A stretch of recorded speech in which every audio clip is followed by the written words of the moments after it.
There is a taste in here that you cannot find in other vegetables. And the more you eat, the more it's become tasty and you keep on, asking for it. What this farmer in Hawaii is talking about is not a vegetable, it's a tree. And while Vicky Domingo says it has an unusual flavor, there's more to this tree than meets the taste buds. You keep on eating and eating and you can feel your body is more energetic, more healthy, and you can see the difference. You're not dropping, you keep on, just so active. You have to remove one by one like this. Domingo says she has grown this tree on her farm for more than 25 years. She harvests moringa twice a week all year round.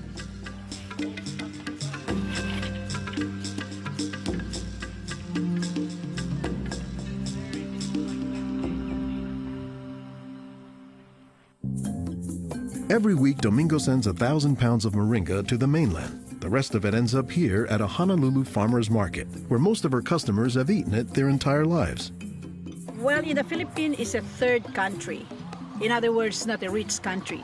We cannot afford to go to the doctor for medicinal purposes. So we use this in our daily lives so we can have more energy, more vitamins to supplement our daily nutrition in our body. The tree is called moringa, or as the Filipinos call it, marongay. An awful lot of cultures have one or more plants that are kind of markers that people think of themselves when they think of that plant. Dr. Will McClatchy is an ethnobotanist at the University of Hawaii. He studies the ways that humans interact with plants. If you drive around Honolulu here, you'll see a lot of houses have at least one moringa in the yard, maybe a little forest of them, and that's a pretty good indicator that there's a Filipino family there. Jokingly, we say it our Filipino banner, which is our Filipino flag. Once you see this, that means all Filipino stays there. Domingo says there are many nutritional and medicinal uses for moringa. All parts of the tree are usable, from the roots to the stem, to the leaves, to the flowers, and to the pod.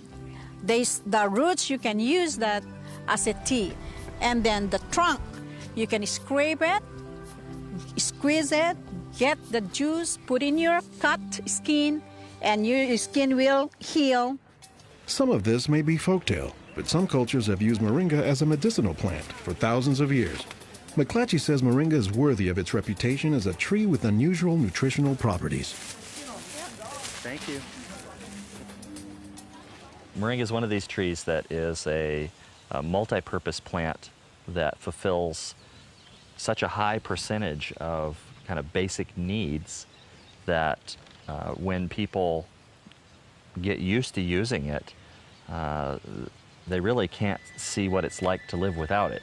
And many cultures don't. Today, moringa is used as a remedy and, in essence, a multivitamin in many of the world's warmest regions. Moringa is used widely in Africa and South Asia, and it's been introduced into South America and Central America, where it's also being used. So, this is not just a plant of a single community. We were just talking this morning with one of the owners of this plantation, and he was telling me how the last time he was here, he had a handful of moringa leaves and that he worked all morning on it and felt great. Dr. Mark Olson is a botanist and a leading expert on moringa. He teaches at Instituto de Biología, Universidad Nacional Autónoma de México in Mexico City. Here, he is visiting a new moringa farm about 2 hours outside the city limits. So they've just planted these here, and soon they'll be nice and big.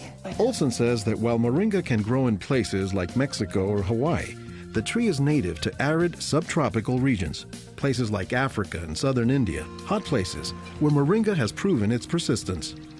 And this is a plant that really does do extraordinarily well in some of the most difficult areas, in areas that are very hot, areas that are very dry, areas where other things are very difficult to cultivate.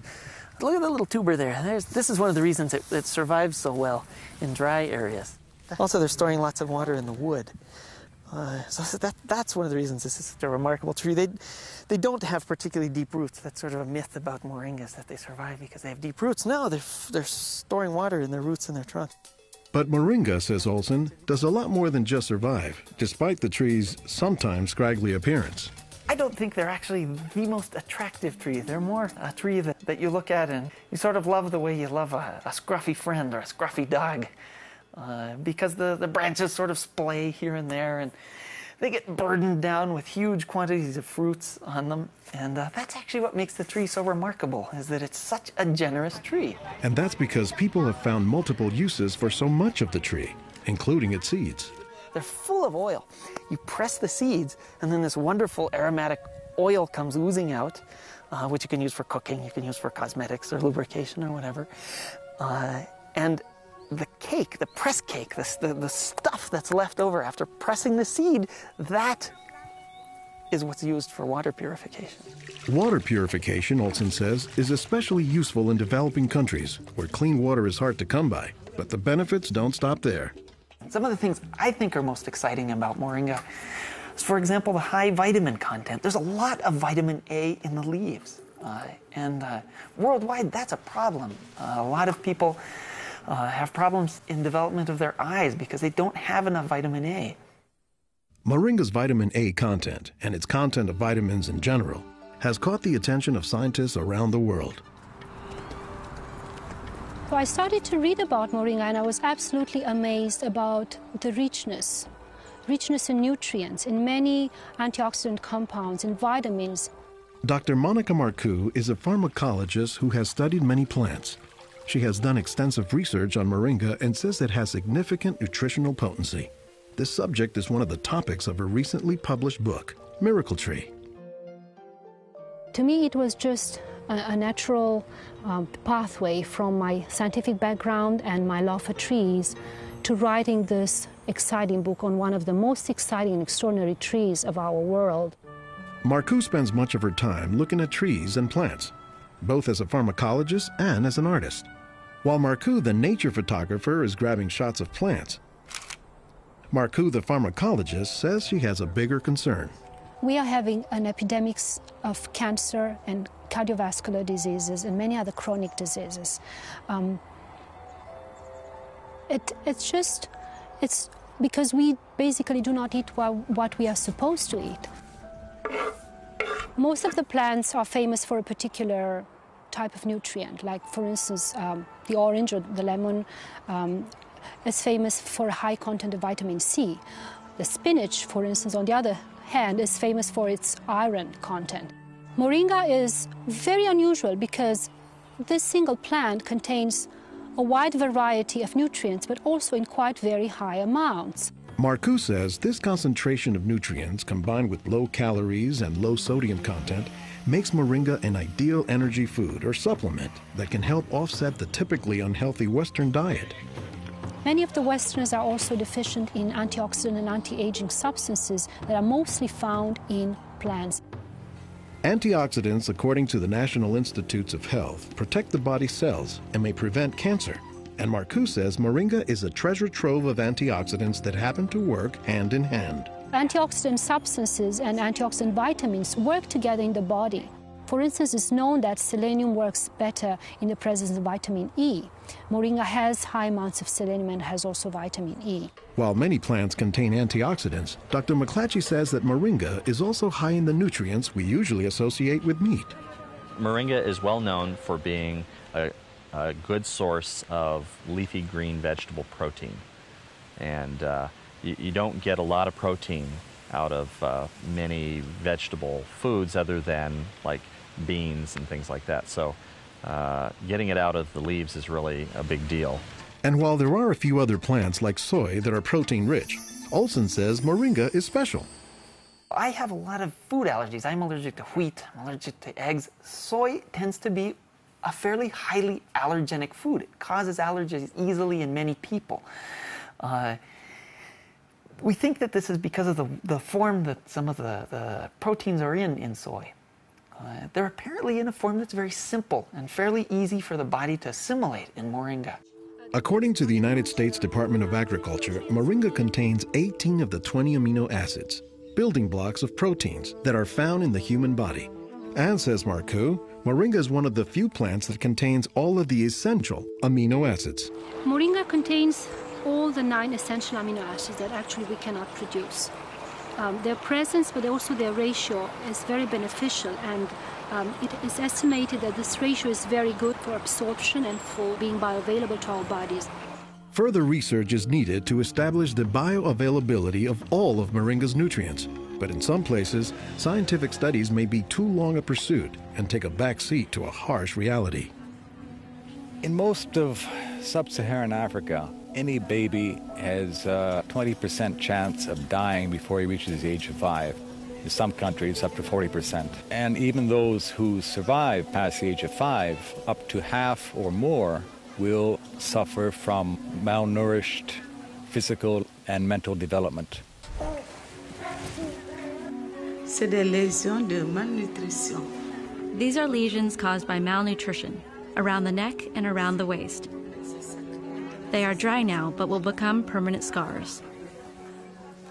As the former regional representative for Church World Service in Senegal for 16 years, it was Lowell Fugley's mission to help local clinics develop ways to save children at risk to malnutrition.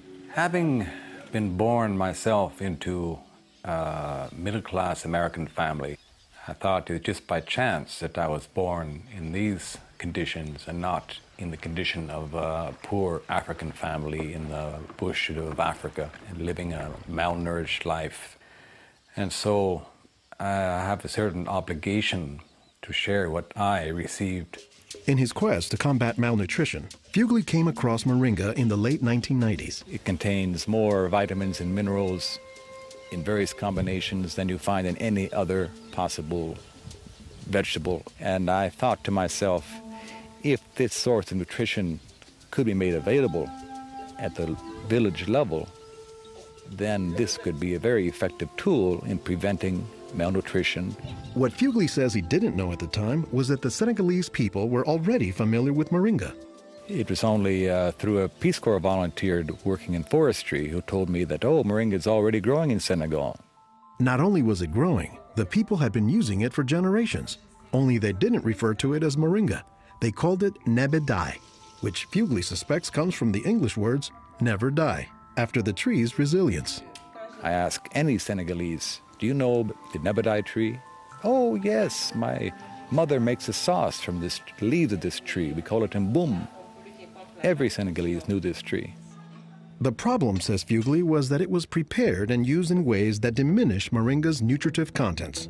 They boil the leaves too long, they throw out the water that is boiled in and where many of the vitamins are located, and so they lose a lot of the benefits that the leaves could provide. So Fugley went to work, both planting Moringa trees and, more importantly, educating healthcare workers on how Moringa can help stave off malnutrition.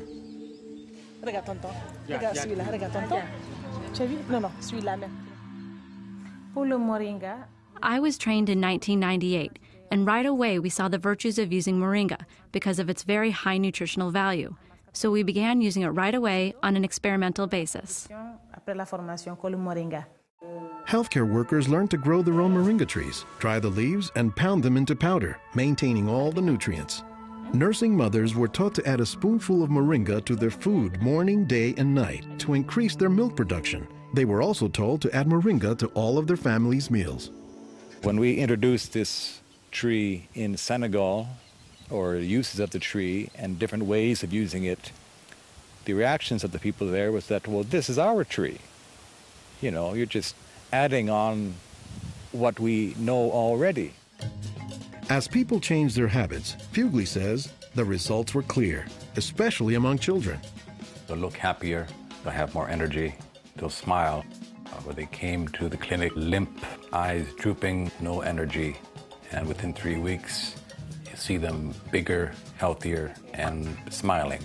La récupération avec le moringa a été beaucoup plus rapide. We observed that it was much, much more effective than the classic system we had been using, which was based on imported and costly products, such as milk powder, sugar, and vegetable oil. With moringa, people can go into town and find it themselves. Et on l'a, même des fois sans un sou. Moringa is still being used, it's still being promoted, it's still being very valued, even without our input from the outside. Moringa, it doesn't die, it can continue on its own. So you have to eat the moringa on a daily basis. And all their grandkids are eating it every now and then, even my own children, and they are already professionals, and yet they come home and eat it. And while moringa is mostly considered an ethnic food, the trend, says McClatchy, is that more nutritious plants, like moringa, are finding their way into the mainstream. Our diets are pretty bad, although they are improving. But one of the reasons they're improving is because we're starting to adopt more and more of these kinds of plants. I've been in villages where the only trees that survive and grow well are Moringa oleifera, which is really amazing when you consider how many useful things the tree provides. Moringa comes very close to being a perfect source of nutrients in terms of variety and concentration. So that is, I think, very unique about this moringa tree.